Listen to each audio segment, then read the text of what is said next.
Hello everyone. It's been a very long time since my last post about this game. Essentially, I've just been trying to process some of the anomalies I've recorded so far before I decide to dive even further. I consulted the previous owner of the cartridge, and from him, I made several conclusions about the game. What we know so far is the game makes a personal connection with the player, the game knows that it's being watched, and the entities of the game are sentient to some degree, or at least conscious. Something else that he commented about was how my playthrough seemed to be anticipating certain events to happen, and how interconnected it all felt compared to his experience. To him, it felt like there was very little inherent chaos to Kefir. To him, it felt like this level of order seems unnatural to be generated by this cartridge, even compared to the things it has previously shown.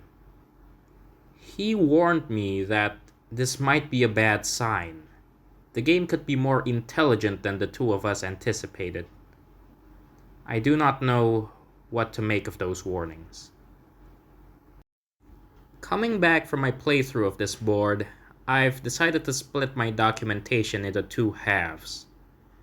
I've chosen to do this because of the immense size of the board, and the particular route I took to get through the levels. I also plan on doing the same thing for any longer boards I might find in the future. For the first half, I will be covering roughly the western part of the board, containing the levels Canal City, Shore, and Kong Castle. A sizable part of Urepo takes place in these three levels alone. I'll explain why as I go along.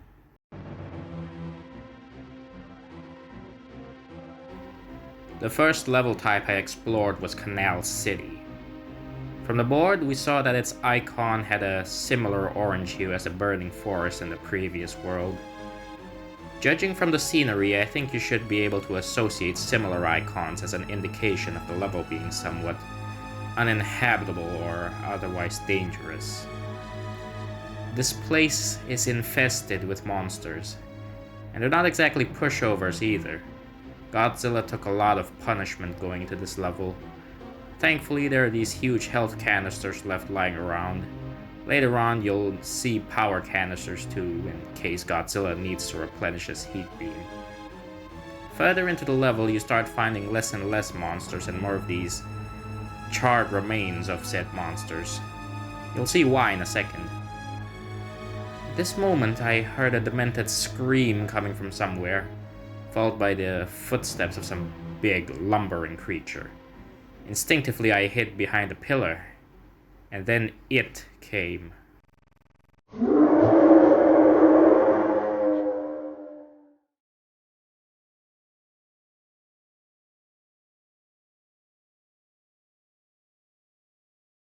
To be honest, the first time I saw this, it was pretty shocking.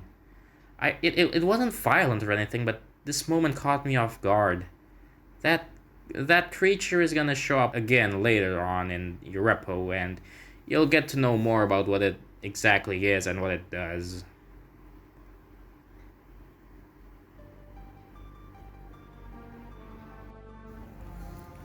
Shore is a beach level under low tide. There's a pretty sunset in the background, and the foreground water has some transparency to it. I think I should be able to swim in the water, but I never tried it since I don't know what happens if Godzilla dies. And I don't want to lose any progress since he's the only monster I have. Wonder where Mothra went. Anyways, the first thing that happened after I took a couple steps in this stage was that winged worm on the rock started talking to me. The ocean is eternal. You are not who you should The level is mostly barren, save from some platforming elements, what with those tide pools. But eventually I met these fish enemies. I call them ankle biters for obvious reasons. Once they get a hold of Godzilla's leg, they refuse to let go. Punching doesn't work since they're so low to the ground, kicking doesn't work because Godzilla's leg is stuck, and the only thing left to try was Godzilla's heat beam. I think I might have let my presence be known to some otherworldly forces.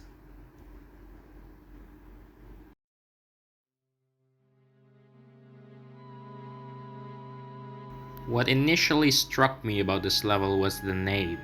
I actually recognize King Kong as a kind of rival to Godzilla, even if I'm not exactly aware of the general history of monster movies. As for a description of the place, it sure does look like a grim, evil castle. Let's see what this monster has to say about it. The cowardly king has sealed himself inside. He will atone for his neglect towards the people. Huh. Guess he's not a very big fan of Kong. Come to think of it, a lot of these creatures do look pretty miserable.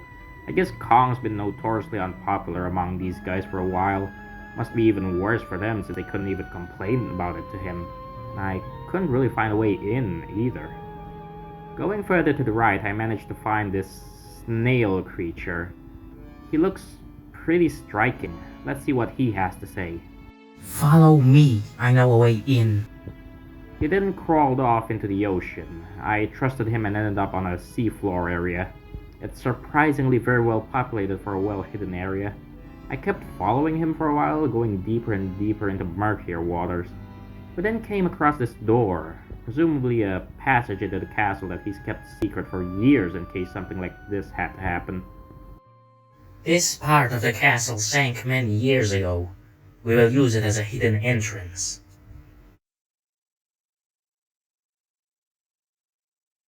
Between ye and I, the king is a tyrant. Perhaps we were wrong to exile Neutro. Guess I'm leading the charge. That secret passage led to a waterlogged corridor.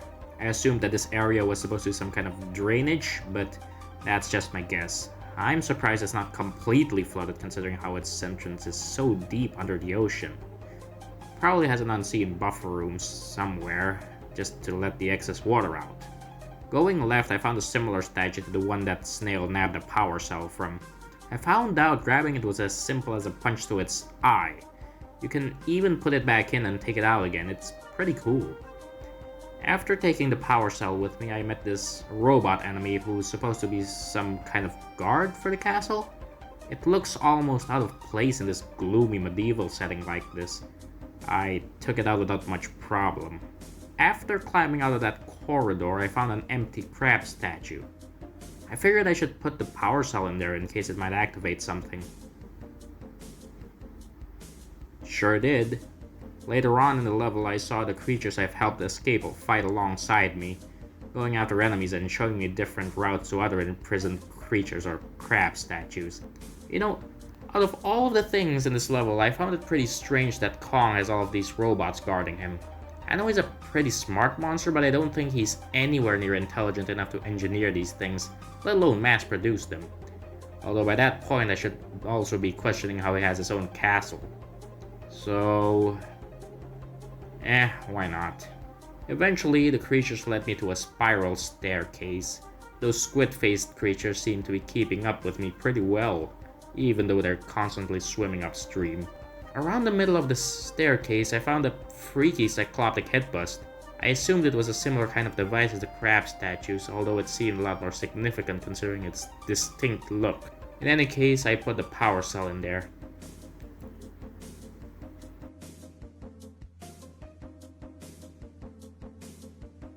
Awesome. I guess there's only one thing left to do, and it's to confront the big bad King of the Apes himself. Boy, he's gonna have a lot to answer for.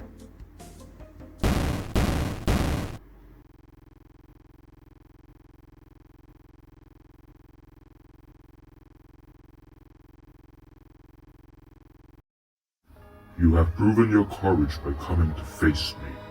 However, the Master's perfect world has still need for the likes of you. This ends here. Your tyranny ends here, Kong. And there goes King Kong.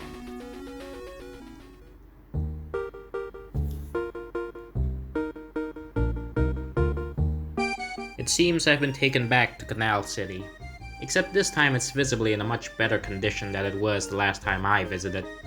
That winged worm from the shore level seems to have returned here as well. Let's see if he has something else to say this time. Now you understand. Thank you for showing Urepo power lies in unity. Long live the ocean. That's debatable, but I'll play along. Something I've noticed is that I'm no longer surprised that the game is able to speak to me. It feels weird. None of this is supposed to be happening, and yet I've been conditioned into feeling comfortable with all of this taking place before my very eyes. I still don't know how to feel about this game's capabilities. You'll see why I brought this up just now. I welcomed myself into the building. There's some power canisters to the left, but I wasn't too interested in them. I walked to the right. Seems like the owner of this building was fast asleep. I suppose that's why I was able to get in so easily. I felt bad if I was going to kick him to wake him up. So I figured, hey, this game's already super insane. Why not try talking to it? Yo, wake up! Hero of Urepo, I expected you to come. I forged these weapons for you. Very fearless gauntlets, no? Thank you for everything. I thought about this moment for a while. In any other occasion, something like this happening would be disturbing, and yet here I am, perfectly fine with it. It's created this unique conflict between my emotions and my common sense. And I went into this game knowing full well it might be legitimately haunted, and yet I still couldn't expect this happening. Out of all of the things that could have pulled at me like demons, it decided to show me this. This was the point of no return for me, and you'll see soon enough that the game didn't want to let go of me either. I went back outside, and I was greeted by that snail creature from earlier. Hello, we meet again. I am Cortex, genius of Urepo. You might have restored order, but evil still haunts the world. Two titans, Plasmius and Gamma-Ra, are plunging Urepo into rot. With your help, we may prosper once again. I await your presence at the headwaters. Well, guess we still have a lot more to do on this board.